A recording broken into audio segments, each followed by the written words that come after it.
bids are in, the gavel has dropped, the auction is over. Ladies and gentlemen, here at WineBid, we are finally hammered. With me as always is Paul Walker, our basically wine expert, wine auction expert, and wine expert, really. My name is Jeff McGurn, and I am on our marketing team here at WineBid. Paul, of course, works on the auction side. That's why he's the auction expert. I'm not.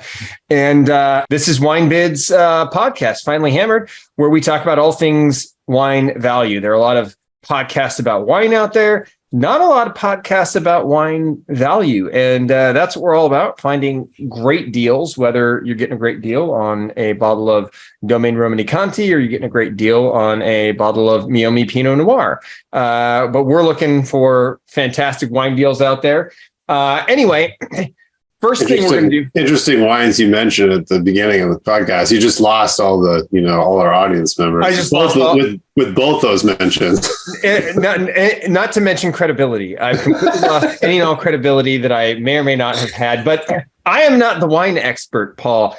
You were the wine expert. I am a rank. No, I wouldn't say expert, but I like drinking a lot of wine. So, well, speaking of drinking a lot of wine, what are you drinking right now, Paul? I am drinking some 2014 Sandy at Sanford and Benedict Vineyard Pinot Noir. And I have to say shout out to Raj Parr. I've known him for a long time, actually. He used to come in and pick up orders at the wine club when I worked there way long time ago in the 90s. But he's done a hell of a job with the Sandy wines and his other projects, and he's making new wines now, which I want to taste. But anyways, this was from our friends down the street in Vino, and it was a great deal, and it's tasty stuff. So I'm enjoying it. What about you? Well, so first of all, let me say I bought a case of that and had some. It's outstanding. I have been a big fan of, I went to a tasting with Raj Parr of Sandy, and it was just outstanding stuff. And ever since that tasting, I've just been a huge fan, and I grab it whenever I can. And we did Domaine de la Côte. I grabbed a bunch of that, and I still, when I can find it, I do. Today, I am drinking a bottle of 2014 Rust, and cool. Red Syrah, which is from Stellenbosch. Yeah. Outstanding Syrah, in my opinion. It's like you've gone through most of the bottle already. It's been a long Monday. No, I opened it don't judge me. I opened it last night for dinner. Okay. And what I find is a lot of wines, especially Syrah, Cabernet Sauvignon, especially really good ones, 24 hours, they're actually doing better than they were the day before. And I like to taste wine over the course of like a day, just to see how it evolve, right? No, I'm the same way for sure. How's it any day? Yeah, look at you making fun of me. Like, okay, I do the same exact things, Jeff. That's what I do. I talk trash, and you do. Yeah, well, and that's it. That's about it. That's pretty. You talk trash and you drink wine. And they don't need to be mutually exclusive, by the way.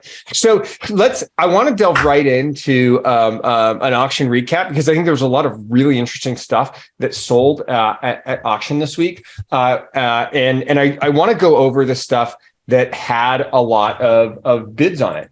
Sure. So in particular, we had 3 items which had 9 bids. And right. And the first item, I have to say, we talked about this, remember, last week. The Robert Arnault Nuit Saint-Georges, is that the one you're talking about? Yeah. We were like, oh, look, it's already got 3 or 4 bids on it or something. Mm-hmm. And I was like, yeah, it might go for maybe $100. You were like, $110. That's gonna be a great price. $210 at hammered. It went from 70 to 210. Yeah. Right. And this is the first time we've seen this thing at auction. So, like you said, rare stuff. Yeah. People really interested. Have we set? Is this a new bar for the Arnault? Probably, because I think I looked at other vintages for this particular designation, and I didn't see anything. I didn't see any other. I don't think I even saw any recent activity from any vintage at all. So yeah, I think if this ever comes back, it'll probably start at closer to $200 and we'll see where it goes from there. But yeah, 88 Burgundies, few and far between. There might be examples of obviously this crazy outliers, the hyper expensive stuff that, kind of just get traded around. But this wine, I'm sure somebody's probably going to want to drink it. And somebody really went after it. So, or 9 people, I guess, went after it. I mean, I want to drink it now, right? It's like I always talk about the line theory, right? Where if there's a long line, I don't even if I have no idea what's on the other line, like, I want to get in it. Because if that many people are willing, so if 9 people are willing to bid on that and take it from 70 to 210, excuse me, I want a glass of that. I really want to try that now. I would be interested to kind of look at notes, from people that have tasted other 88s from Arnoux or even other Nuits Saint-Georges producers that are kind of in that realm and see how it is. I'm sure the bottle's in great shape. So that should be cool. That should be fun to drink. The tasting notes on that one, basically the last tasting notes I see are from 2016. And they basically say it's singing right now. Or was singing back in 2016. I'm sure it's still good. That's a great Redberg vintage. So, number 2 with 9 bids, a 96 Favele. That's what I was going to say. I was testing you to see if you know how to say it. Favele, Vosny Romani, Vone Romani, whatever. 375 milliliter. Not 24 trackers, 9 bids, went from 35 to 56. We sold 4 of these things. Yeah. And this is the first time we've seen this at auction in a small format. Yeah. I think that's one of those cool, super rare, got this great red vintage again, kind of like 88, 96 was also really good. And, it's a rare format and hard to find, kind of an irreplaceable bottle. So, and I'm sure, there's a big audience that likes to collect half bottles, and so that's just rare on multiple levels, if you will. We can go right past the 20. We've already talked about 2019 Schrader Double Diamond Oakville Cabernet Sauvignon ad nauseum. Right. Guess what? Wine Spectator #1 of 2022. It's getting lots of bids. People are picking it up. I think it's good. We talked before. I think it's going to be really interesting to see where the price of that goes, because that hammered at 130, right? And I'm really interested to see if this one ends up coming down at all as time goes on. Like, is there going to be a regression to the mean? Is this one going to continue to stay at the 130 and higher level? Time. I don't think it'll change much. It'll probably start to drop, if anything.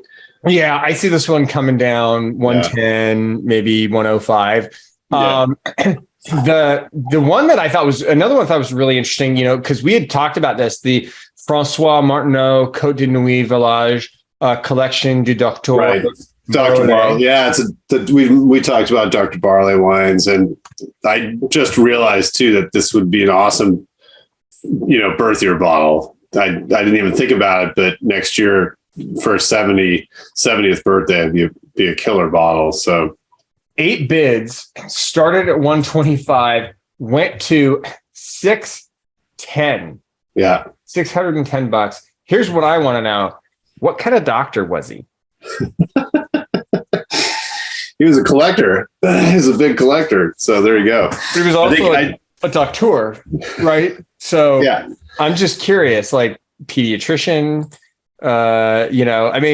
and would you, if he was a surgeon, would you want to go under the knife knowing that your doctor, drinks a lot of wine? Well, there's probably a lot more than you realize. Well, and in the 50s, it probably was totally cool to drink a couple glasses of wine and then go, do open heart surgery on somebody. Exactly. I have a 12-hour shift. Yeah, no, I kind of wish I did more research or any research for that matter, because we talked about, Dr. Barley wines, and there was a bunch of, I want to say Christie's auctions in the 70s or the 80s where they had this huge collection. And then some of these wines have been resurfacing over the years. And I've talked to a couple big time Berghounds who talk about how there are various designations that are higher quality than others. And obviously they vary from vintage to vintage, but the conditions are generally really good because I think they were reconditioned at some point, but don't quote me on that. I have to do some more research. And as somebody who's worked in an auction for a long time, I should frankly know more about it. So I'm just going to stop talking about it at this point. I'm literally reading about it right now. And it's actually, I'm going to keep going on the bidding activity then. Let's keep going on bidding activity. I was surprised to see this 13 Donna Estates Lotus get bid up because we've definitely sold this wine before. We had 6 of them. Yeah. And so, interesting to see that's a bottle that's now all of a sudden very, very sought after. And it's not a perfect score wine.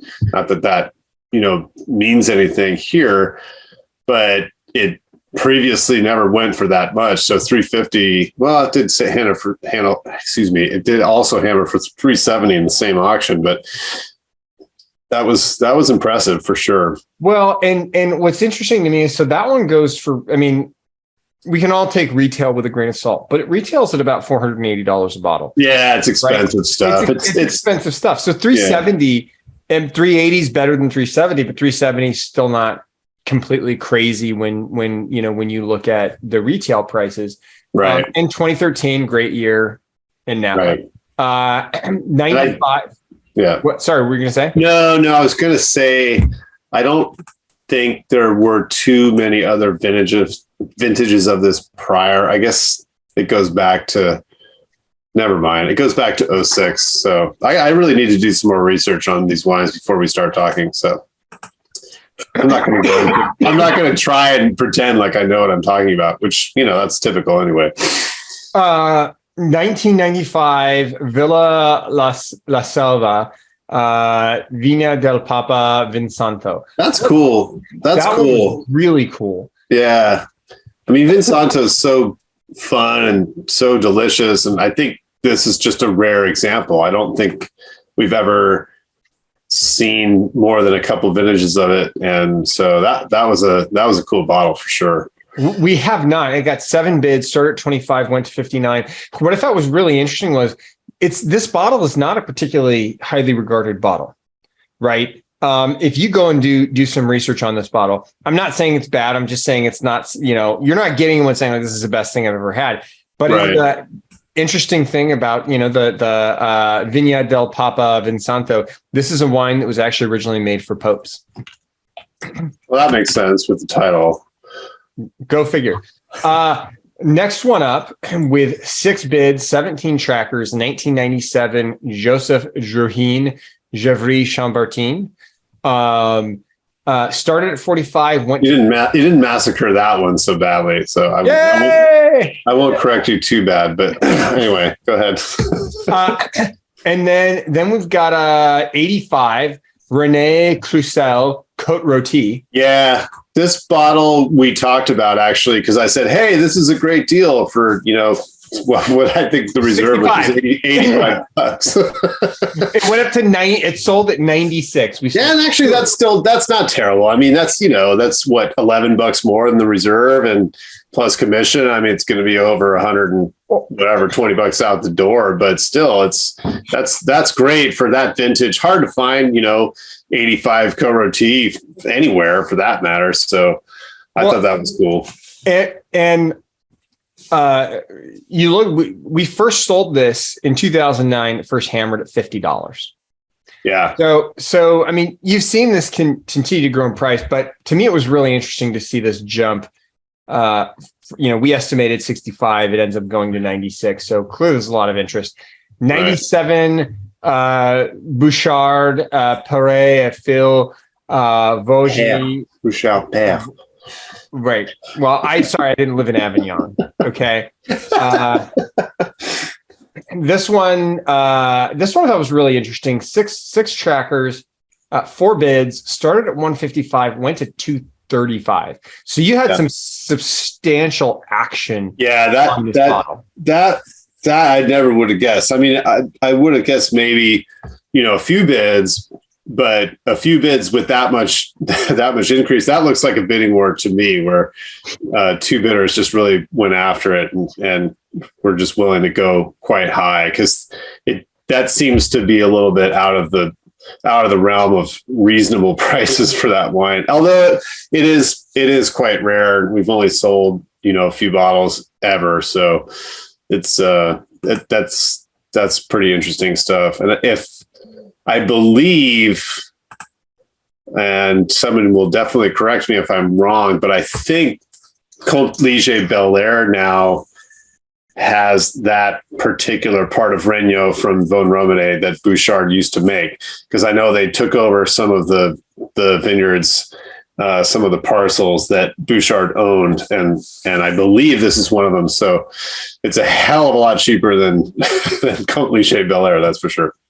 So really, you're getting that stuff for this price. So it's a pretty damn good deal. Yeah. We have a 2000. Is it Egly? EGLY? Egly? Elie Ore Brut Grand Cru Milson. I know I'm butchering this to high hell. 2000, 8 trackers, 4 bids went from 305 to 555. Yeah. This one was interesting because we first saw this at auction in 2010 for $210. We last saw it in auction in 2011 for $225, right? Sure. We started this at 305. So clearly there's been a lot of appreciation in the last 11 years on this bottle. Yeah. And this producer is one of those auction darlings that, has a huge following. So not too surprised there.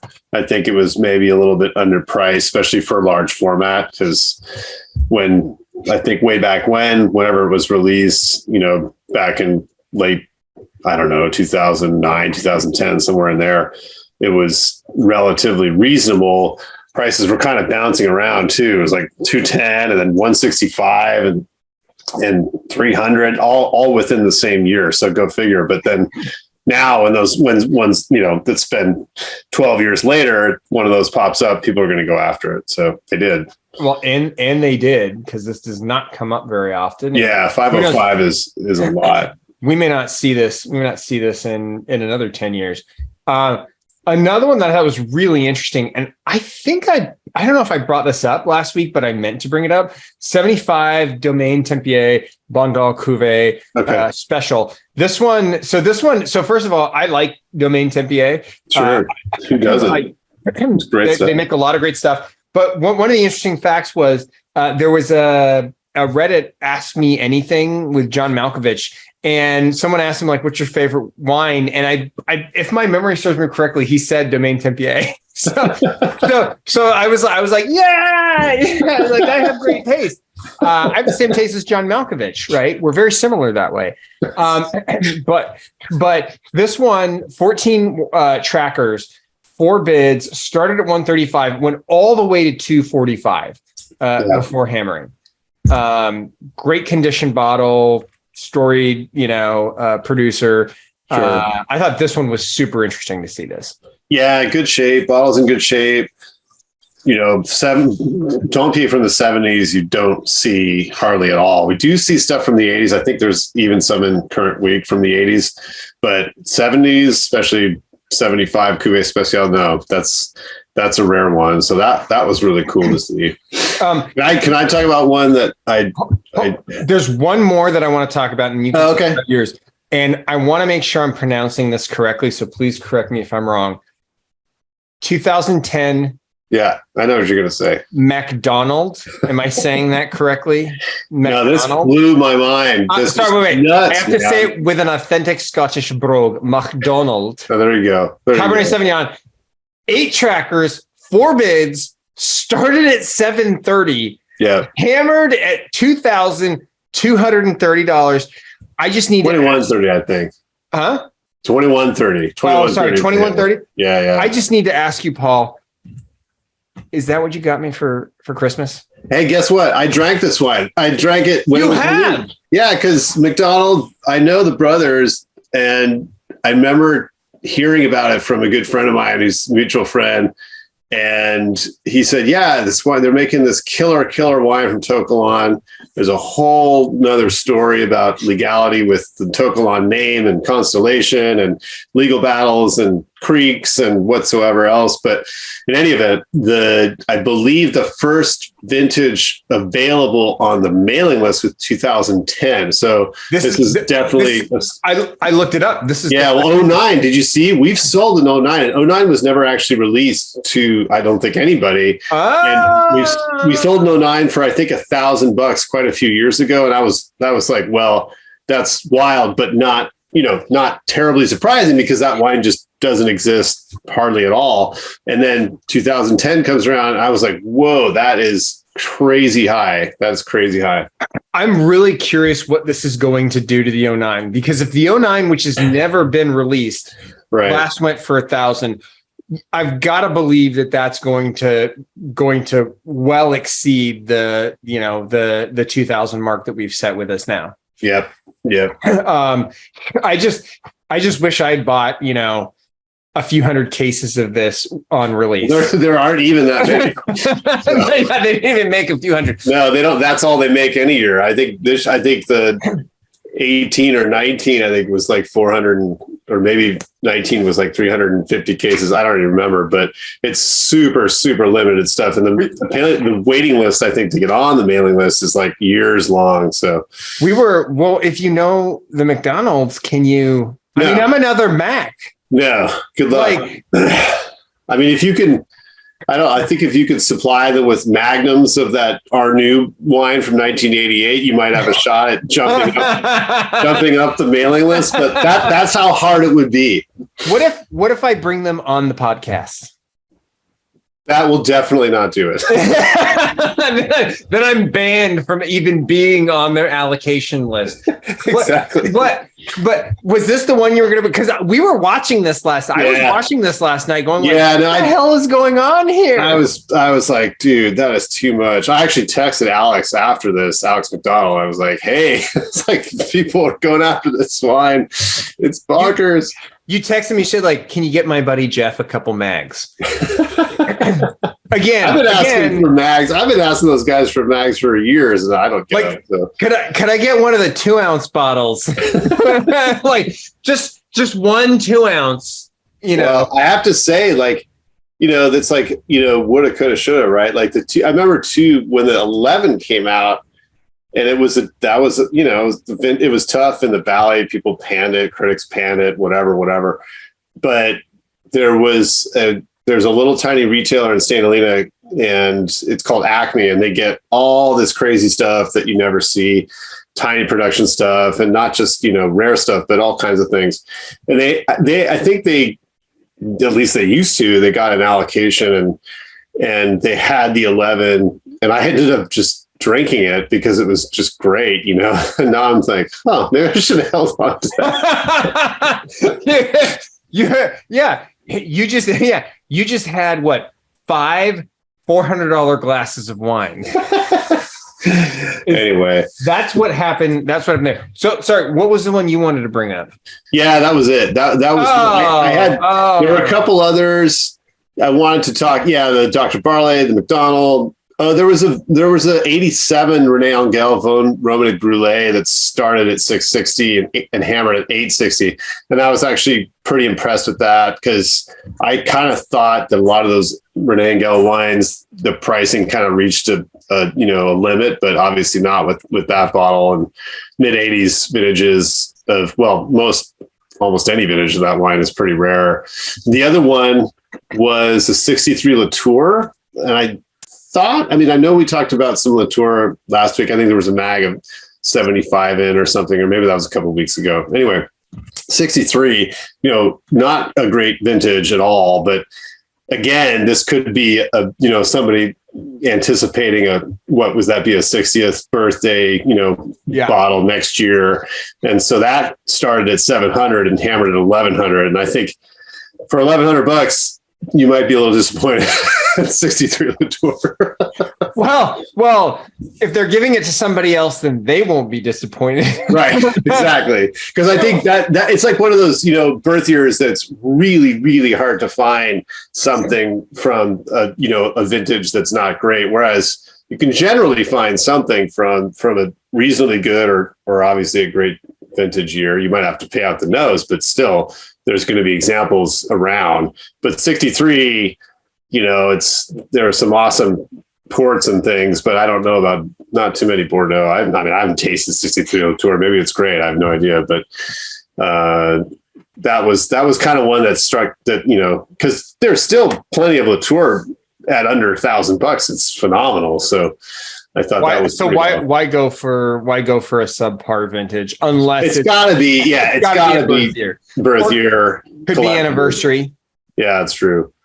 Let's go into. I just want to talk about a couple bottles this week that already have a few bids because with less than 20 hours, it was less than 24 hours since we hammered our last auction. We already have a few bottles that have a few bids on them. Yep. Which kind of surprised me that we have this many bottles that have this many bids, because usually at this point it's like one or two bids on bottles. People are waiting until later in the week or even right before the auction closes.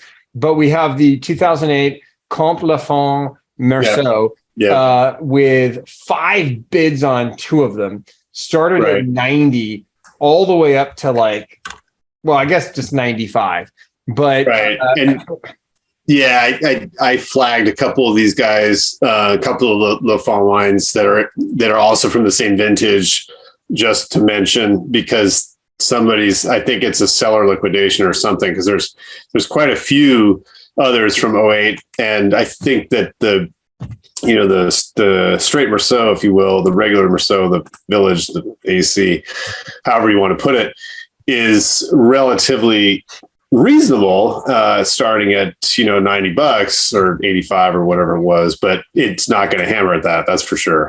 Yeah, we've got a 2018 Nervi Conterno Gattinara. Large format too, which is cool. Yeah, large format.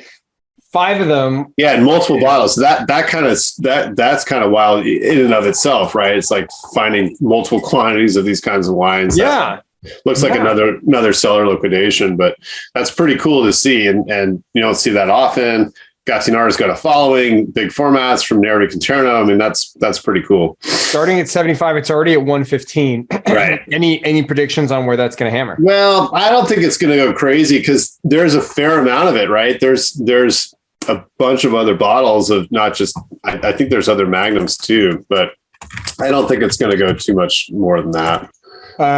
I'm always wrong about these things, but I don't think it'll go for too much more. Speaking of Gattinara, we've got the Veneto Malsino. That's got 4 bids on it. We've got 2 of them. Started at 35. It's 37 now. Seems very reasonably priced for Gattinara. And then this one I thought was really interesting. 06 Bruno Giacosa Nebbiolo. Yeah, so I mean that's as cheap as you're ever going to see Giacosa. I mean, well, that's $20. Yeah, you're not going to ever get into Bruno Giacosa wines for less than 30 or 40. So that's going to get bid up quite a bit. It's just a Nebbiolo, which is to say it's not anything Barolo or Barbaresco, but it's people want to try the producer because the wines are so darn good, and so that's a way to get into it for not too much money. We've got a 2015 Ganavat Cuvée Florine Chardonnay. 18 trackers, 3 bids, started at 90. It's already at 111. We're not even 24 hours into the auction. We've got 6 more days to go. Yeah, and again, we've talked about Ganavat before. These wines are total cult following, so every time they pop up, people go after them. So I'm not surprised at all. One that I noticed that I'm kind of following. I've got this on my list of stuff to bring up. 2018 Jean-Philippe Fichet Merceau. we've got 12 small format 375s. Yeah. 3 bids already starting at $20. I thought that was really, really interesting. Well, Fichet is great Merceau producer, undervalued, underpriced. And as you can see, you can get into it, great vintage for, $20 a half bottle. That's not bad. So I'm not surprised that lot of 12 is already sold, and they'll get bid up a little bit. But again, that was one of those wines I was going to mention, stuff that I'm watching this week. There's a lot of Fichet in the auction. I was going to say that there's a ton of Fichet in the auction this week. Yep. And a lot of it already has bids on it too. Yep. Which is it's inexpensive for where it's coming from. That from those parts of Merceau, and it's very serious wine. This is not something that nobody cares or some kind of negociant Merceau label. It's Fichet is serious stuff. I mean, they're at La Palais, or they were, and the wines are well respected and they come from really good parcels. So yeah, I was shocked because I was looking this morning, not even 12 hours after the auction closed, and I just saw tons of Fichet already with bids on it. Yeah. So let's get into stuff that we're watching. Okay. There's a lot of stuff I'm watching this week. I actually am not watching a lot of Bordeaux or Burgundy. There's a few. So if I'm so surprised. I'm so surprised. I have to cut you off because there's a vintage that I think about when I think about Jeff, and it's 1981. And I noticed this week that there's a slew of 81 Bordeaux in there, and the prices are not crazy. There's a lot of different examples, so I don't think you're going to get into a bidding war necessarily. But I definitely found some 81s for you this week. Okay, what did you find for me? So let's see. I've got so many things tracked. I need to 81 filter my tracked items. Dude, 81 Latour for $330.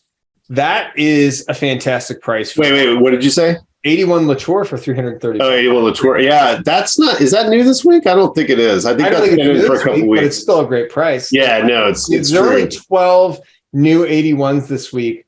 Las Casas. Yeah, so there's a Ducru, there's other Ducrus in, but there's another lot of 11 Ducrus. So you could definitely buy a Ducru at the reserve. I don't think you're going to get outbid.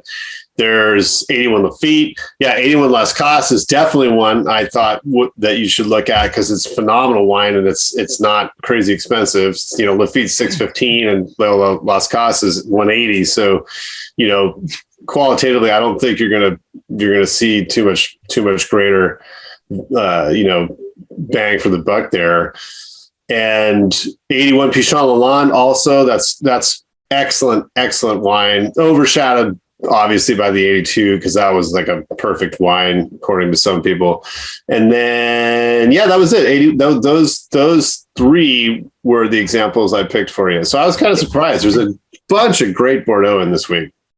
Can I just take a quick sidetrack from Bordeaux to talk about an 81 that I saw this week that I thought was fascinating. So there is an 81 Charles Heidsieck Brut Champagne Charlie. Oh, cool. So this is really interesting because the tasting notes are saying it's outstanding. Yeah. The first time we saw it at auction was earlier this year. And it looks like, from what I can tell, they made this up until the 1980s and stopped making it and only started again like a year or two ago. Yeah, that's right. And when they first started making it, this was their like top champagne, at least from what I've read, that's what it looks like. So there's been this like 40-year, how long ago was I born? 20-year break from making it. But this one, $675, right? Which is interesting because normally Piper Heidsieck, normally I would the rare Milsimé is one of their tops, but I thought this was really interesting. Yeah, I think so too.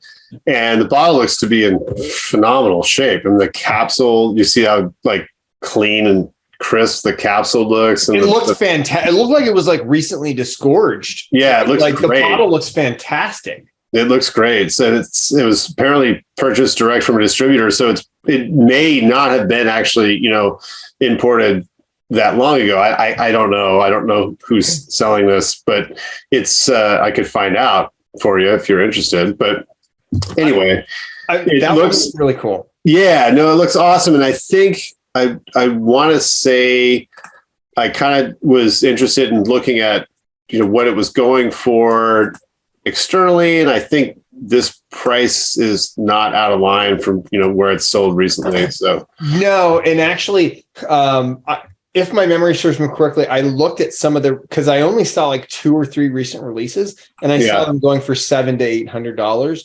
So this one that's got, and let me just say, 41 years is a perfect amount of age. Anything aged 41 years is in its prime. Anything, especially human beings and champagne. So, I was waiting for that. I don't know. I just thought this one would be really interesting, especially because the bottle looks in such great condition. It's got great provenance. Sure. And it's sort of one of those, like, what's old is new. Let's go back to Bordeaux for a second, because there is some Bordeaux that I want to talk about. Okay. I figured there would be an 05 Pavie. We've got 9 of them, 375. It's this particular bottle gets phenomenal reviews. And I'm not just talking about the critics. In general, the tasting notes that I'm looking at, everything's saying this bottle is singing. And I don't know, it just seems like $400 is a solid price for a highly regarded bottle that's in its prime. I think this one would be fantastic at a holiday dinner. Well, I will say that it's controversial. Take me down a notch here, okay? I was riding high on the Charlie, the 81 Charlie. Take me down a notch here with the Pavie. No, I was actually scrambling to see if I could find Clive Coates's review note, because I think he said it was ridiculous or absurd or hedonistic or over extracted or something. Yeah, I think he thought that it was not, well, it was definitely not to his liking one way or the other. So I think this is what was considered, very modern at the time. Right now, I think if you say modern, what are you talking about? But at the time, modern winemaking, especially for a revamped chateau like Pavie, meant that it was highly extracted, serious fruit, sort of overblown, as it were. And, it got 100 points from Parker, and people said, okay, this was like the height of Parker's, silliness as far as enjoying these kind of super extracted wines. I tasted it back when it was released, but I honestly don't remember if it was that crazy. But apparently, you also don't remember it was that bad. It's not everyone. It was that bad. Like, you didn't spit it out as like. No, because I think it's probably enjoyable to drink as far as your palate's concerned, but it's not, it's not 85 Mouton, or it's not, So like, all right. I want to talk for just 1 second, because again, I am but a wino. You are the expert, or an expert. These bottles. I'm talking trash. These bottles that are obviously tan and soften over the years, acidity, softens, integrates. Right. But what about over extraction? I mean, could you say that something that was over extracted in 2005 after, 17 years of age, maybe that fruit has softened a bit and integrated and it's tasting much better now? Yeah, no, it's definitely possible. I think that it'd be great to see what people say it's tasting. I haven't looked Cellar Tracker. I don't know if all the Cellar Tracker fans who've written about 05 Pavie are all, in line with Parker's taste, or who knows. But no, if it has the tannic backbone and the acidic structure to last, there's no reason that, it might be more integrated. Let's just call it that, to some people's liking. I don't know. It'd be worth trying. So why don't you get it? Let's drink it together. Why am I buying it for? Because you're waxing poetic about it. You're all into it. Okay. But you can get the 2010 McDonald. I'll get this and we'll share. All right. Fine. Few others that I was watching. 83 Garde La Rose. We talked about. I noticed that one too, because I think if I'm not mistaken, it's already getting bids, or at least one of the lots is, because there's a couple different lots of 83 Garde La Rose, and it's not cheap, right? It's not cheap. It's $90. I thought that was. Oh, okay. Yeah, no, never mind. I think I was looking at a different lot. This one was $90. There are 4 of them available. Second growth, and it's actually a strong bottle from an off year. I have had this bottle. I had this bottle last year, and it was outstanding. Yeah, Garde La Rose. Yeah, so okay, that's good to know, because I was looking. Yeah, the 82 is obviously 330. It's phenomenal vintage. Blah blah blah. Not cheap, but yeah, 83 is totally reasonable at $90. But yeah, they do have bids. It looks like. But is this something? Because I think I bought the bottle of 83 that I got at retail for like $100. Yeah. $90 is very reasonable. The other thing is, like, I don't know. I feel like 83 was overshadowed by 82. That it's like, for sure. Yeah. When you look at the two, so 83, it's not that 83 is bad, because like I said, I've had this bottle. It's fantastic. No. That's a great value. Like, talk about value. That's what we're talking about. That's not at all expensive for the level of quality you're going to get. Yeah, especially when you consider what the vintages around it are going for. I mean, 86 is $170 reserve, and it's arguably better, but still 83 for $90. Well, we'll see what happens. It'll probably be around $100, but even then, it's that's not bad. There are 4 of them. Yeah, and they all have bids. Do they all have bids now? Yeah, they do. I think when I had looked earlier, they didn't. We have 88 Chateau, and this one I've never even heard of the Chateau Robaud Promis. Oh yeah, Robaud Promis, great stuff. $60. Yeah, no, there's a bunch of cool Sauternes. I was going to mention that too. There's a bunch of cool Sauternes from 80s and 90s and early 2000s, and yeah, $60 for an 88. So that's killer. I actually almost mentioned the 09 in this, but yeah, that's I mean, $85. That's going to be fantastic stuff. You can open it now. You can open it in a few years. It's going to be great. There's an 82 shot spleen for $80, which for an 82, I mean, that's a deal. That wine's kind of underappreciated. I think it's not.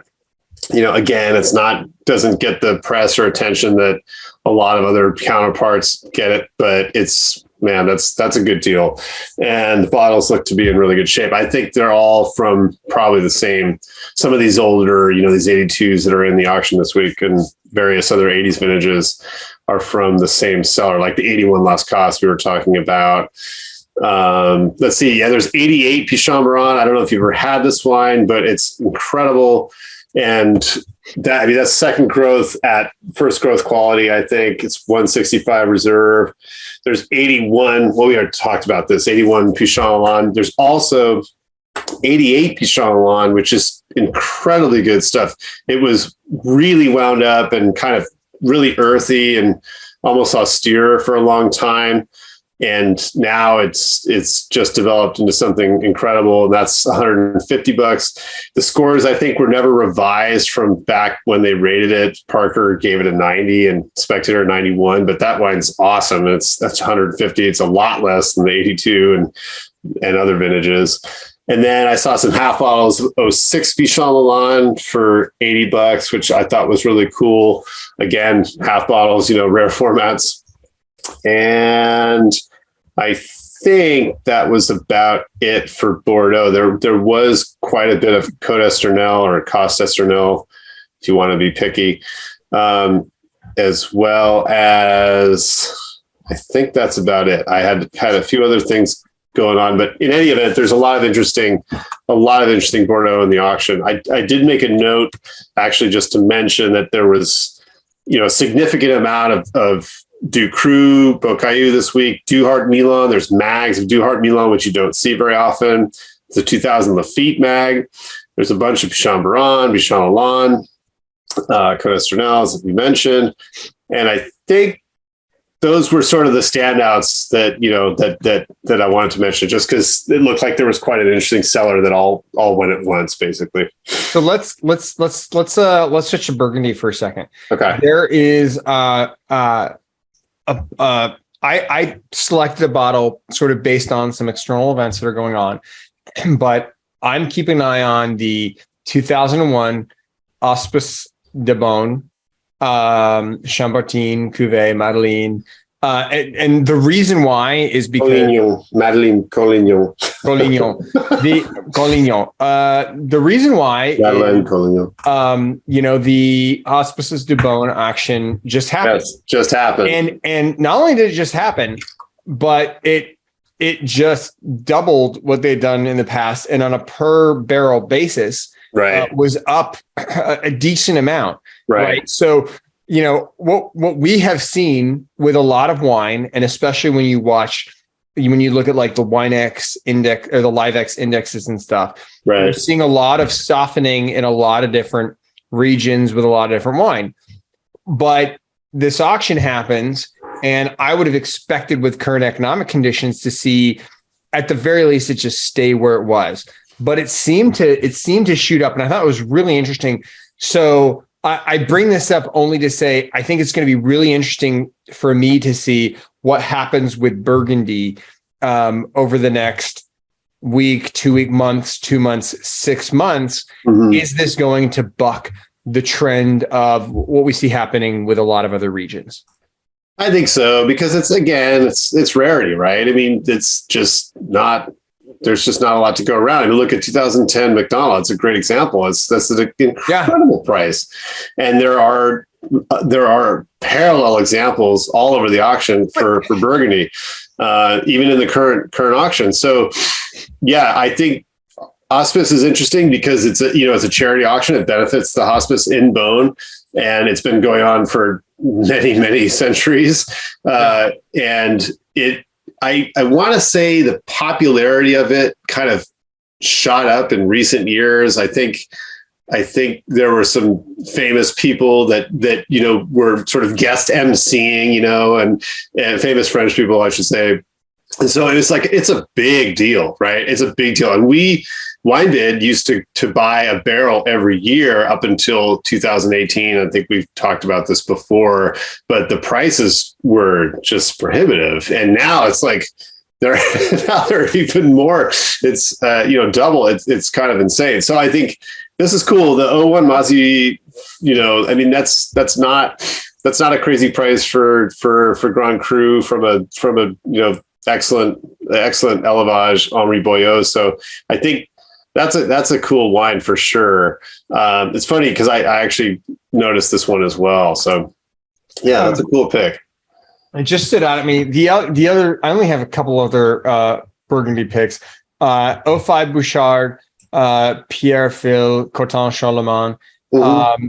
That one, we've got 3 trackers. We've got 2 of them. What's interesting to me is this one last sold for 160 in 2005. So I'm interested to see 2000. Well, it must have been after 2005. Oh, sorry. I have to take a look at it. I must have gotten that wrong. But the last time it sold for, maybe it was 2015. Last time it sold for 160. Right. Yeah. So what we're seeing here is, we're seeing a $50 jump. Sorry. 2021, it sold for 160. Are we going to see a 30% jump in 1 year of a bottle like this? That's a good question. I mean, Bouchard, there's some great wines. Obviously, there's big scores. I don't think it really matters to certain Burgundies because they're just so rare. People don't care about scores or not. But with Bouchard, which is a negociant,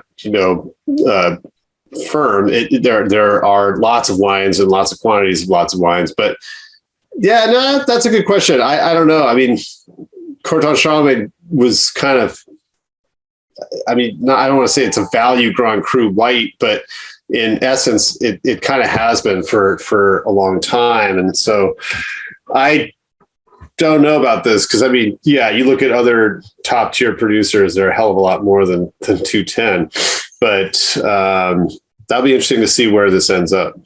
What about what other Burgundies are you looking at? Okay, so let's see. It's again sometimes that case where I don't really want to mention them because do it. I want them to fly under the radar. No, I've got a whole bunch. Let's see. Do I have to open up your account and see what you're tracking and then list it all? Yeah, no, I'll tell you. Let's see. There is some A&P de Vilaine wine up right now, which is cool. It's kind of like a sneaky way to taste the wines from de Vilaine and Aubert. I was going to call him Hubert, but it's Aubert de Vilaine, Romanée Conti's owner. It's his label from the Côte Chalonnais. And there's a 09 Bourgogne Blanc Côte Chalonnais Le Clou for 20. Well, it's at 21 now. It's already got bids, so I can't bid on that. There's an 09 Mercure Le Monteau, which is, fantastic red vintage. That should be really, really tasty. $35. There's 5 of them, so it probably won't go for too much. There's some 02 Alain Bourget, Javier Chamartin, my favorite old vines for $75, which I thought was really cool. It's an incredible vintage. You're not finding that much Burgundy around anymore from 20-year-old, from an amazing vintage, 20 years old. That's under $100 or even more. So I thought that was a good deal. 15. Oh, excuse me. That's from the Rhone. That's not Burgundy. Sorry. I keep talking about this producer. I think we mentioned it before. 05 Albert Moreau Bonnet Toussaint. Great bone producer. $50 for an 05. It's another fantastic vintage.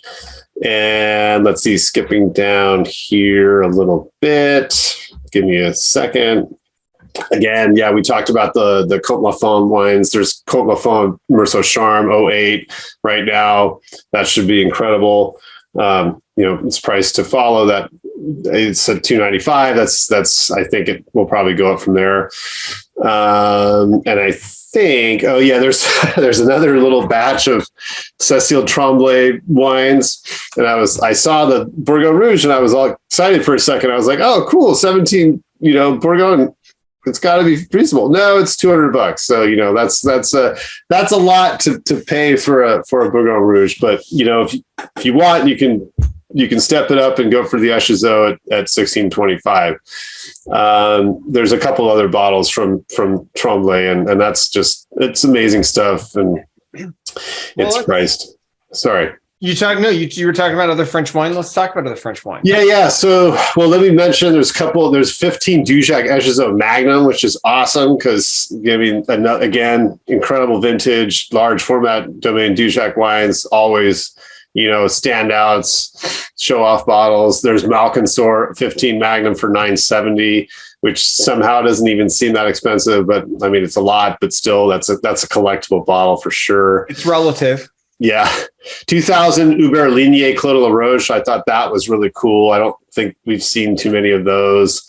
$555. Not surprised at that price. There's a couple of, speaking of 01s, you mentioned the hospice wine. There's a couple of 01 Meunier. There's Amoureuse and Musigny at the same price, which is kind of funny to imagine that, Premier Cru Chamel Musigny Amoureuse is $22.50, and so is the Musigny. But Amoureuse from Meunier is phenomenal, so it's not too surprising.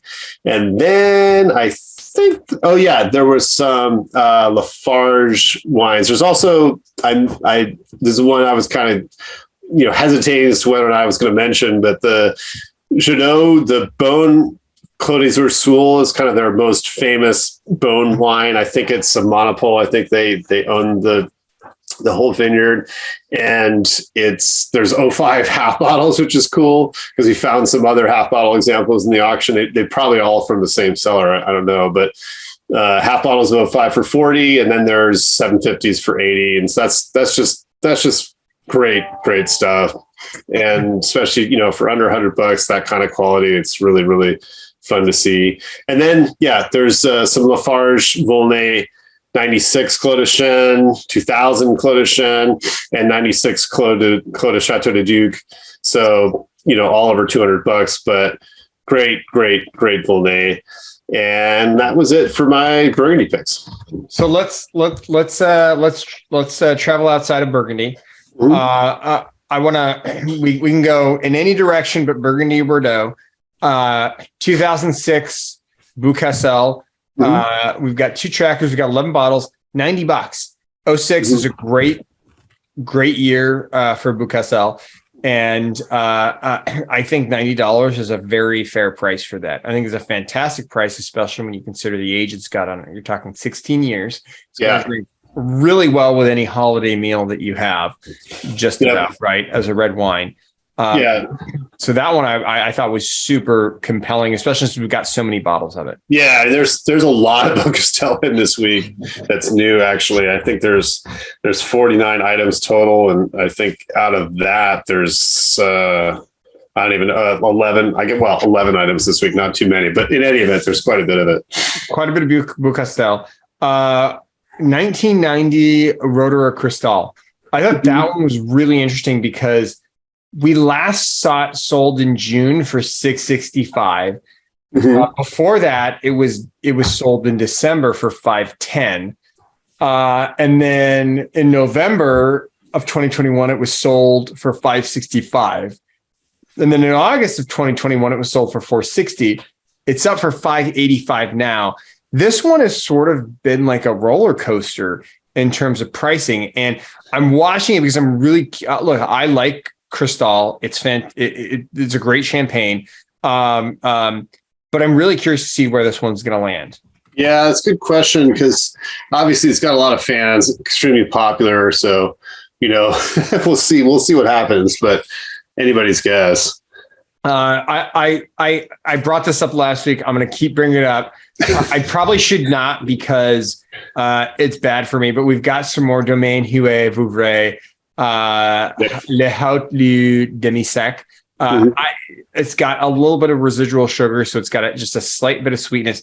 I love this wine, and for $35, for me, this is a steal. So if somebody else here does not bid on it, I will probably buy this wine. Go for it. So good. It sounds like you're not a fan of Vouvray.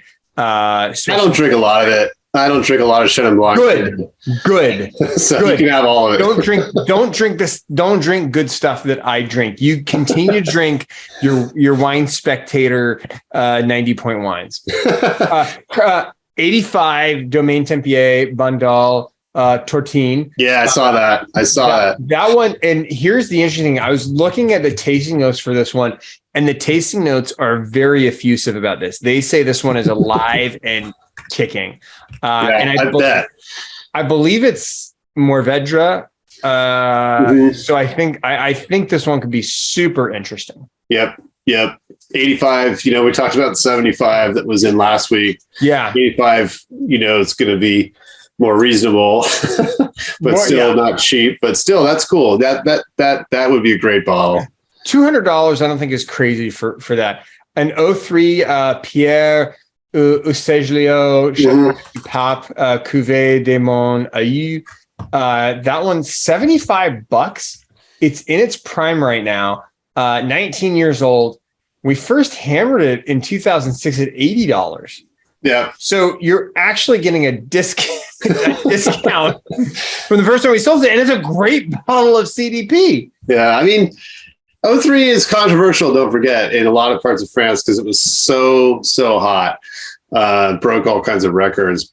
But that's not, I haven't tried this wine, so I don't know, but it still seems suspiciously inexpensive for this, especially the Bonayol, because that's like, one of the top tier cuvées from the States. So, and there's a fair amount of other wines from Useglio right now. There's mags of like 98, there's some really cool bottles. The 2000, actually, I would probably take a gamble on the 2000 at 70. I'd probably buy the 2000 over the 2003.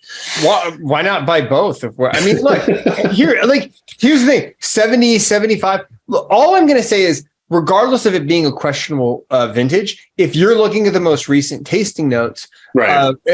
It shows well. And if people who know what they're talking about are leaving decent notes, then I would say, yeah, go for it. I mean, 05 70, right? Like this wine is just not. Look at the 06 is 55, and there's just deals with this wine. It's great value. This wine is a great value from a great producer. This is exactly what I'm talking about when like people say like, oh, there's some you just can't get good value there. You can find great value almost anywhere. Yeah. Right. Yeah. In any region, you may not be able to find good value with any vineyard. That's true. But with any region you can. And there's one other thing that I'll mention, and then I'm curious to hear what your other French picks are. Sure. 2019 Albert Boxler Pinot Noir. I saw that. $20 for, and look, for anyone who doesn't know, I always talk with Paul Betts. I love Alsatian wine. I'm a huge fan of Alsatian wine. And you know what? Make fun of me all you want. I think the stuff they're awesome. Is fantastic. I don't know. You should know what should be made fun of for loving amazing wines. I mean, they're awesome. This one, $20. We have 7 of them. Have you had Pinot Noir? I mean, I'm not familiar with Boxler Pinot Noir at all. I'm not familiar with Boxler Pinot Noir. I should not be surprised that they grow Pinot Noir in Alsace because they grow it in Germany and a lot of similar wines. But I noted this because I thought $20. I'm super curious to have Alsatian Pinot Noir. Yeah. No, that's cool. That was a cool standout to me. Yeah. What by the way, that's like the compliment of the year. Anytime Paul says something I think was cool as it relates to wine, I feel amazing. My ego takes a jump. Okay, Paul, let's talk about your non-Burgundy, non-Bordeaux wine picks. Okay. Are we still in the country of France, or are we going to other countries? Because we can. I'll stay in France for the moment. Whatever the hell you want. If you've got more French that are non-Burgundy, non-Bordeaux, let's do there. If not, we can go somewhere else. All right. So I found that this week there is a 15 Alain Graillot Crozes Hermitage. I love Crozes Hermitage. We've talked about Graillot and the unfortunate passing of the proprietor, and the fact that the wines are they've always been sought after, but they're still not crazy expensive. It's $40 reserve, and they're fantastic wines, great vintage. So that one I selected. Let's see. There is a stuff that doesn't come up that often. There's in fact, from the same neck of the woods, Dard and Ribot. And these wines have quite a following. It's 2020 vintage, so relatively recent, and they're at a $50 reserve. I think those will probably get bits snapped up just because we don't see much of the Dard and Ribot wines, and much more, I would say, traditional in style. Not that Graillot is not traditional, but Dard and Ribot has a following. So, and then let's see. I was interested to note that there are the wines from Domaine des Tours, which is the famous Emmanuel Reynaud, who owns Chateaubrias, which is prohibitively expensive for most people these days. It used to be a lot cheaper. It's got a truly cult following, and there are a couple bottles of the Vin de Pays de Vaucluse Reserve. So it's kind of like a Côte d'Aron, like a second label from the Chateau des Tours, which is apparently Reynaud's home estate. And so it's a Côte d'Aron, which is not, doesn't sound that special. However, you are getting the, let's just call it the terroir in the hand of Emmanuel Reynaud for under $100, at least for the moment. There's a couple bottles of the 14 at 80, and a couple of bottles of the 15 already with some bids at 86. So that was kind of cool because these wines are just crazy sought after, and this is, I think, the most hate to use the word reasonable, but in terms of wines by Reynaud, that's reasonable.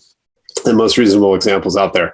Let's see. There is some early Didier Dagenot which is really cool because they do not come up that often. There's the Silex, 05 Silex, which is at 420, and it's not surprising it's that high. That's a rare bottle. It's also back when Didier Dagenot was still alive and making the wines. I believe he passed away in 07. But anyway, the 04 Parfumé Pur Sang is there for 195 as well. Those are just really, really amazing wines, and they've aged, quite a bit now. So they're going to take on some interesting characteristics. But anyway, let's see. And I think that was about it for the rest of France. I got a couple New World picks and a couple other things, but may I mention a couple New World things? Yeah. So I was really interested in this 2015 Saint-Quentin Trouvert L'Arène Syrah. 250 seemed like a reasonable deal for a Saint-Quentin, and this one is incredibly highly regarded.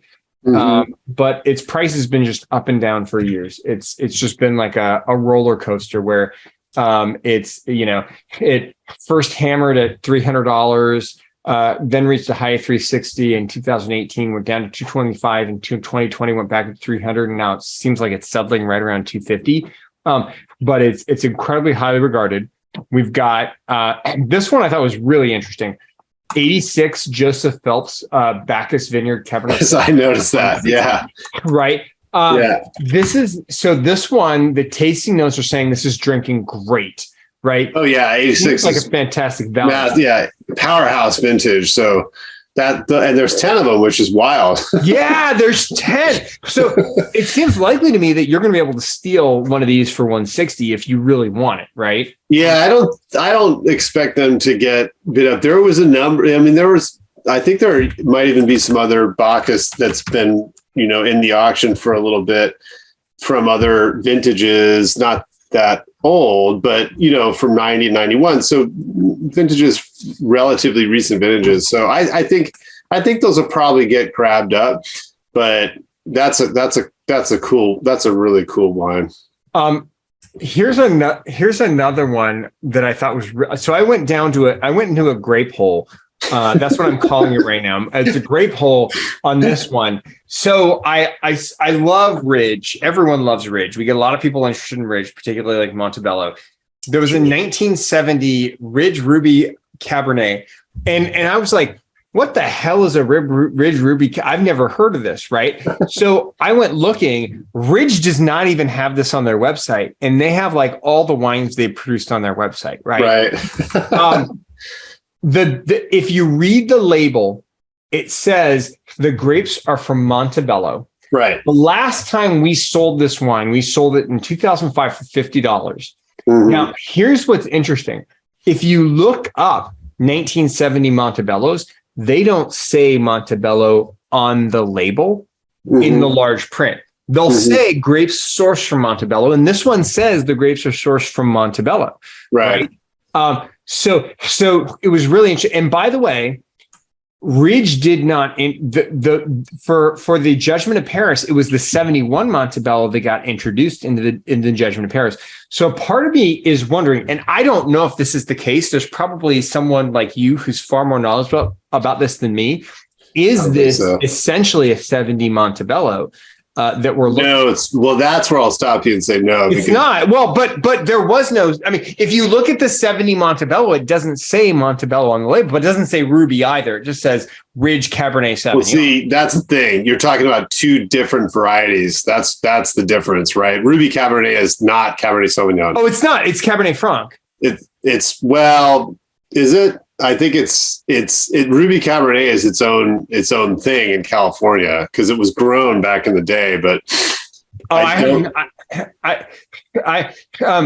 grapes from our Montebello vineyards. Honestly, I don't know. I mean, this is it's another me on this. It's because another this is not something that's variety. around today, right? It's another variety. Yeah, apparently it's a cross between Cabernet and Carignan. Oh, okay. So this was super interesting to me. Yeah, no, it's cool because those things, like those old Ruby Cabernets, they pop up because it was planted on Montebello on their estate, and obviously the Cabernet is incredibly sought after and very, very expensive. But yeah, this is cool because you get an example of a wine from way, way back when for much, much less than than what the Cabernet Sauvignon from Montebello costs, I should say. So that is really cool. That is cool. So this you're talking about this is entirely, so just to show my ignorance and why Paul is the expert and I'm not. I learn something new every day. This makes me actually want to buy this bottle because it seems like it's sort of something that's a little bit lost in time. Yeah. For sure, because you can't find Ruby. Nobody's planting Ruby Cabernet now. So. I've never even heard of this, hence my confusion. Obviously, when this came out in the 70s, you were what, in your late 30s? So Paul knows about Ruby Cabernet. I'm watching a 94 Dun Cabernet Sauvignon for 140. This one I thought was kind of interesting because it's got great reviews. Great tasting notes, and it's just steadily increased in price for a long time. One of the ones that I'm sure you could have guessed that I was watching was the 94 Diamond Creek Volcanic Hill. Yeah, I definitely noticed those. Yeah, I saw those guys. We've got, and the other one was like the Gravelly Meadow, but right. I like the Volcanic Hill. And this one, it's got 5 trackers.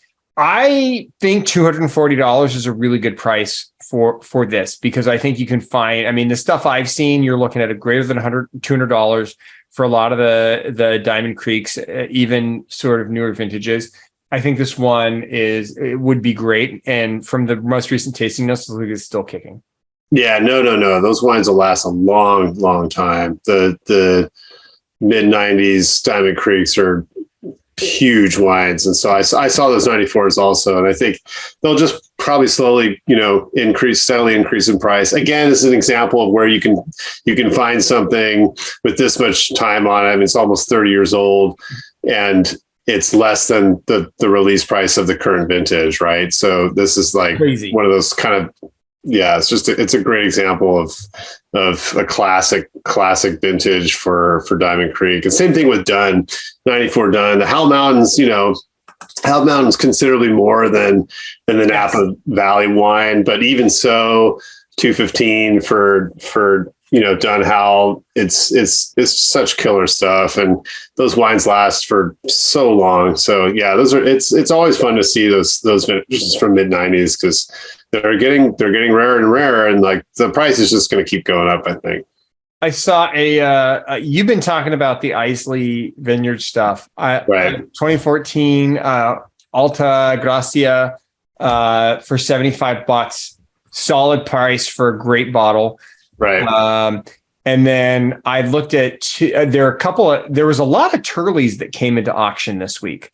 I was going to say that. There's a ton of Turley. There's a ton of Turleys. It was like 3 pages of Turley. Maybe it's not 3 pages, but it seemed like I was scrolling through Turley's forever, which, by the way, I'm not complaining. I love Turley. I'm a big Turley fan. I drink Turley. We talked about it earlier. There were a few, but what I thought was really cool was a 93 Hain Vineyard Petit Syrah and a 96 from the same vineyard. $71 to $95 respectively. Already bids on the 93. Great price I think for both of those, particularly for the 93, which according to tasting notes is drinking great right now. No, yeah, it's the Hain is like definitely the most famous of their Petit Syrahs, and the Petit Syrah I think lasts longer than Zin in my experience. But 93 Hain for 70. Well, it's getting bids, but 71. Yeah, it'll probably get bid up a little bit because you look at the other vintages that are new this week, and there's 96 Hain at 95, 98 Hain at 50. Well, 98's that's a tougher year, but I think the 93, that's cool because you don't see those around that much. That'd be a really fun bottle to bring to, fans of Turley and Petit Syrah and older California wines. Cause that's going to be pretty rare these days. I think it'd be a super fun bottle to open. And I was looking at those going like, I might pick up some like 30 plus year old Turley, right? Yeah. And then I saw this '06, and this is one I'm not as familiar with, but it gets great reviews and great tasting notes. And I don't mean like the big reviewers reviews, but the Alban Vineyards Reva Alban Estate Syrah. There's a bunch of Alban in this week. There's a ton of Alban. Yeah. And here's what I noticed. There was a ton of Syrah coming into auction this week. Yeah. In a really good way, like some really strong, highly rated Syrah. I'm a huge Syrah fan. And this one, $210 for something that looks to be drinking and as storied as it is, I thought seemed like a pretty reasonable price for that. Yeah, no, it's funny. I made a note to mention Alban because there's so much of it in this week. And yeah, I mean, I hate to say it, but there's probably a few of them that are going to get lost in the mix. And like the Estate Grenache too, that wine is killer. I mean, it always gets great scores, but it's kind of undervalued, I think, at auction these days. It was a bigger deal, a few years ago, and people were really score chasing on it. But yeah, there's older Lorraine. There's '04 Lorraine, which you don't see that much, anymore. It's almost 20 years old. That's pretty cool. There's '06 Pandora, 13 Pandora. There's just a lot of different examples of Alban if you're into that style. And then I'll just list like one more. And this is one that I've had, the '07 L'Aventure Estate Côte à Côte. $70. I've had the bottle. I think it punches way above the $70 mark in my opinion. Well, I think it costs a lot more from the winery now too. I was like $70. I think I paid like years ago. I think I paid like $70 for it. It was. You're right. It was $70 years ago. That's true. And there's quite a bit of L'Aventure, not just from in the current week, but from previous auctions as well. And, I think this is one of those, French owned Paso Robles estates that maybe a little bit too expensive at the winery, and the secondary market decides to say we're not going to pay that much. So yeah, but the wines are killer, man. And they're so good. They're '04, there's '05, there's a lot of stuff with some great time on it. 11 Estate Cuvée, '09 Estate Cuvée. Yeah, there's a lot of cool stuff from L'Aventure. And it's like, if you care about the ratings, it's all really highly rated. Oh, all of it every year. Yeah. And it seems to be always so reasonable in price. I almost am like, what am I missing here? Right? Like, what, am I just an idiot? Do I have bad taste buds? Because I drink the L'Aventure. I'm like, how is it this cheap? I think that, certain regions, and Paso Robles is one of them, that they just don't get the same recognition, especially in the secondary market. And there are obviously some outliers like Saxon.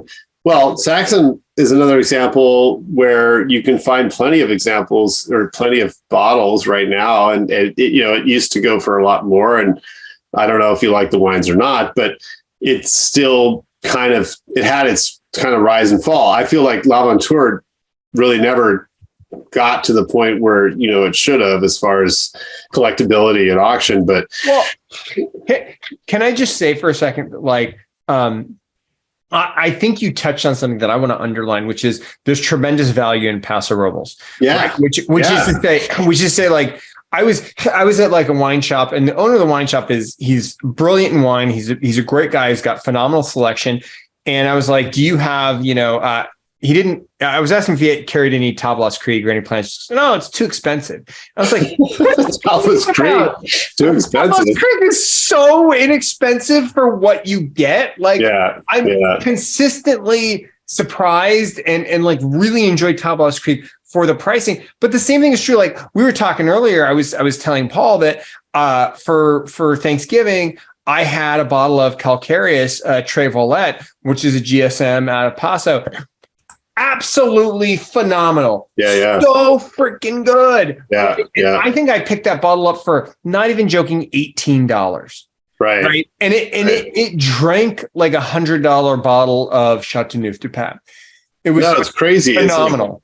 And I just did a search for fun, just to see under Paso Robles what there is. There's some new things this week, but just beyond, what's new this week, I saw there's a mag of Alta Colina Toasted Slope Syrah for $70. I mean, that's like, and if you care about scores, Jeb Dunnick gave it 95 points. I mean, that's a steal. Those wines are excellent too. They're really, really good. And to find something in large format like that, it's awesome. There's a bunch of Booker wines, like you said, Calcareous, like great deals on that. And yeah, $25 for the 18 Calcareous Messer, whatever that is.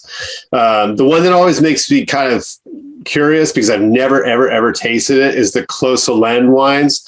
And they're horrifically expensive at the winery, and they're even expensive at auction, frankly. The 18 Hommage à nos Pères Reserve, it's another French-owned producer, if you haven't guessed, but $95 for 18. I mean, that's a lot, right? Like, are you going to buy, I don't know, that's a lot of money for Paso Robles wine. However, like we said, there's still value to be found. There's a 16 Clos Solène, Fleur de Solène. I think that sounds like a second label or something, but $51. It looks like it's got a bid on it. So no, yeah, there's just all kinds of value down there. All kinds of value.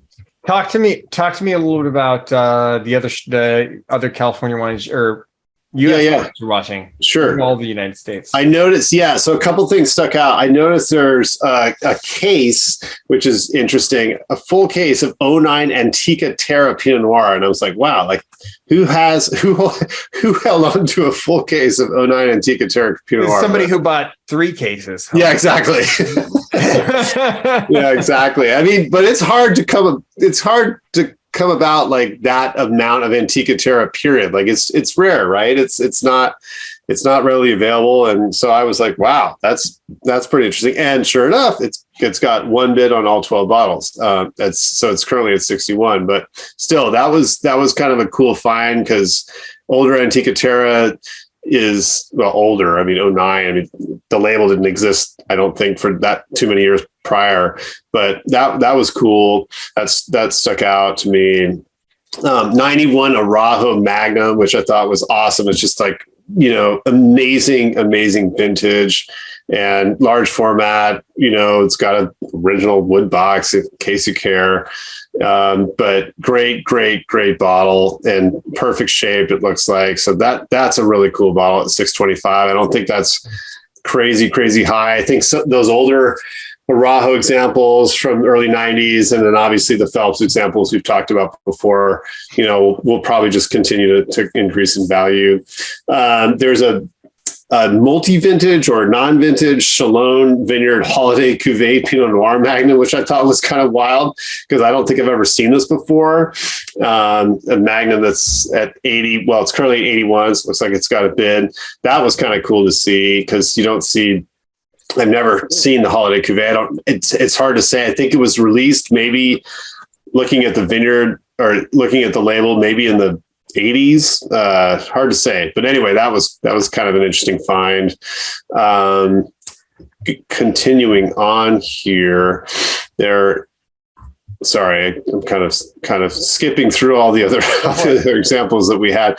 Well, yeah, there was a 3-pack of 13 and also 14 Continuum, which is Tim Mondavi's Hillside Estate on Pritchard Hill. And, 13 was incredible banner vintage. I thought this was an interesting comparison, because the 13's at 615. There's 2 of them, actually, 2 3-packs. And the 14's at 525. I think 14, frankly, I would prefer that vintage, just because it's a little bit, I think it's a little softer. It's a little bit, less tannic, a little bit more to my liking, my taste, I guess. But anyway, cool to see, 10-year-old, almost 10-year-old Continuum in original wood boxes. I think that wine's great. I love the old Mondavi reserves from, 60s, 70s, 80s, whatever. And Tim Mondavi obviously moved on, and after the Constellation purchase, and built this incredible place up on Pritchard Hill. And those wines are phenomenal. And the 14 3-pack for $525 is considerably less than what the current vintage is going for at the winery.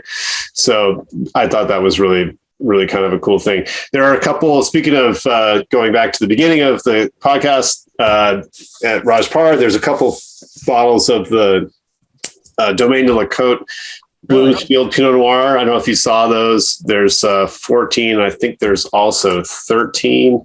Not cheap though, because those are collectible now. They're not inexpensive. So that was kind of cool to find. And yeah, there's 14 and 16. 14, there's 6 bottles at 170, and 16 is at 135 of the Domaine de la Côte Bloomsfield. And then let's see, I think there were just a couple other things. Oh, this is totally out of the blue and definitely not New World, but there's British sparkling wine in this week. Steven Spurrier's project. Is Gusborne his stuff?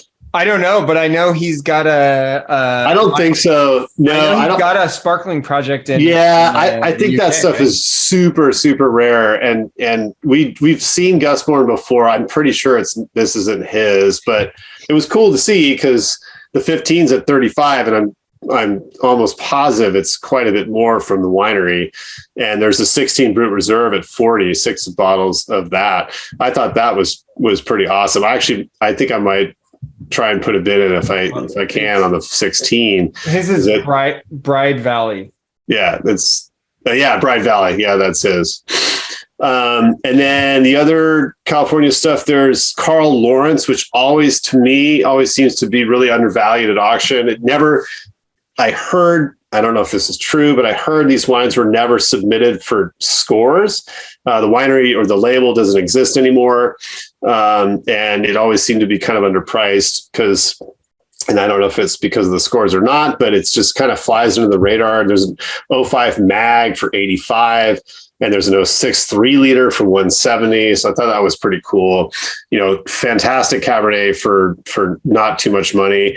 And the source, the fruit source, I'm not precise on, but I know that they did purchase fruit from some pretty serious places in the valley. So, those wines are good and kind of fly under the radar, and they've always seemed to be a little bit, to me, underpriced.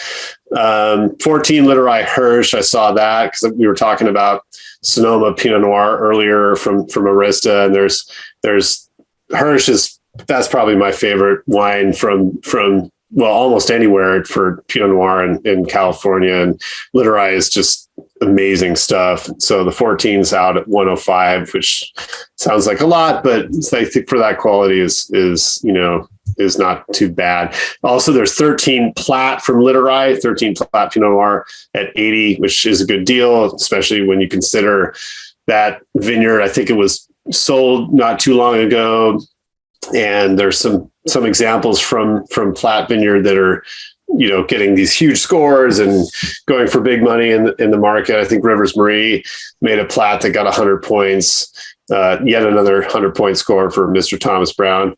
So congrats to him. Anyway, before I go too far in the rabbit hole, one other wine is there's a couple bottles of 92 Philip Tony Cabernet Sauvignon, which is really, really cool to see. Early 90s examples of Philip Tony. It's very classic, very traditional, but also very, very good Cabernet. And so those were my California picks, or New World picks plus England. Plus England. Outside of France, outside of the US, and we got to wrap up here. Yeah, we do. There's only one thing that there's more than one thing I wanted to mention. I wanted to mention when it comes to Italy, there was a 88 Sassicaia. Oh yeah. Which I thought was really interesting because I was reading the tasting notes, and one of the tasting notes said like the sommelier that opened it for them was saying that it was on par with the 82 Mouton. Wow. And it got 3 Bicchieri. 3 glasses. Yeah, 3 Tre Bicchieri from Gavra Rosa. Yes, Tre Bicchieri. And hopefully it's not 3 out of like 50. No, 3 is a tough. Is it 3 out of 3? Well, I didn't know. I don't know how many Bicchieri, I don't know what the range is. And then I think the other one I thought was there was some Quintarelli in the auction, and there was a Valpolicella Classico Superiore. $85 just seemed like a great price to me for Quintarelli, right? Especially an 01. Yeah, there's a bunch of it. That was one of the other wines I was going to mention that there's a whole lot of in the auction. There's like a great batch of Quintarelli. And in the same vein, there's also a great batch of Romano del Forno. I don't know if you've ever had those wines at all. I've not, but I noticed that. Damn. I mean, they're very, very expensive, but they're incredible Valpolicella wines like Amarone. And I think there's a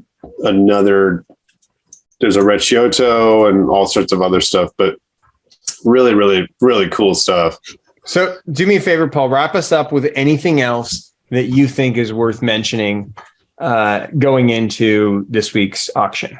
Yeah, sure. No, definitely. I saw, we always like to talk about Tuscany, and I saw there was an 01 Altesino Brunello di Montosoli, which is like it's not the Reserva, but it's one of the higher end wines that Altesino makes, and that's at killer vintage and $80 reserve. I noticed there were some wines from Palacios. There was the 04 Finca Dauphine at 75. These wines, if you've been following them at all, had sort of they made a big splash back in the day, and they weren't terribly expensive, and then they just shot up in price. And Finca Dauphine was, I can't remember if it was like the second or third sort of tier or third label, if you will, from this producer. But, despite that, huge scores, prices went way up, but it's kind of cool to see 04 was a great vintage for them.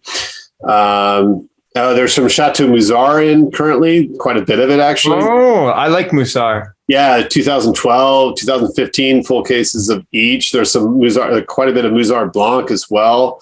The 14 Musar Blanc is actually more than the 15 red and the 12 reds at 60.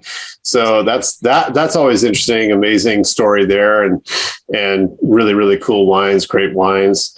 There's another Spanish wine I wanted to mention, the Jose Palacios label that he has, that I can never say it right, Descendientes de Jose Palacios. And there's the Corillon 15. I think it's got bids on it. It's at 31 now. And there's a few other examples as where the 19 Corillon is at 30. So those are always fun to see. And they're tasty, tasty wines. Some other great stuff from Piedmont we talked about. A couple things earlier, but there's some like a sprinkling of Gaia in this week. Yeah, saw that. Yeah, there's also some Vira wines. There's a bunch of Barolo, and then also the Fresakie, I think it's pronounced, which is cool because it's not terribly expensive, $30 for the 14. So that was really neat to see as well. So yeah, those are my picks for other stuff in the car. Oh yeah, and then of course Lopez de Heredia. I've always got to mention those when there's new Lopez de Heredia at auction because it's got such a following. So and one more. Sorry, go for it. Go for it. Nacho Pisciaro Etna Paso Rosso. So Etna Rosso 16 magnums for I was just gonna mention that. How dare you? You know how I feel about Nerello Mascalese. There you go. You got to grab it. I mean, there's 12 of them. 12 there's magnums. 12 of those, and they have a 2015. They have 6 of the 2015. Oh, there's 15 also. I didn't see $60 and $70. Which, by the way, I have those bottles in standard size. That is a fantastic Nerello Mascalese producer, and I was like super excited to see those. Guess who has 2 thumbs, 1 eye, and it's already bid on both of those. This guy. And on that, folks, I think we're tapping out. There's nothing more that can be said after that terrible joke on my behalf. Thank you, Paul, for joining us and imparting all of your amazing wisdom yet again today. And happy bidding to everyone. Cheers. Have a great rest of your week. And we'll talk to you next week.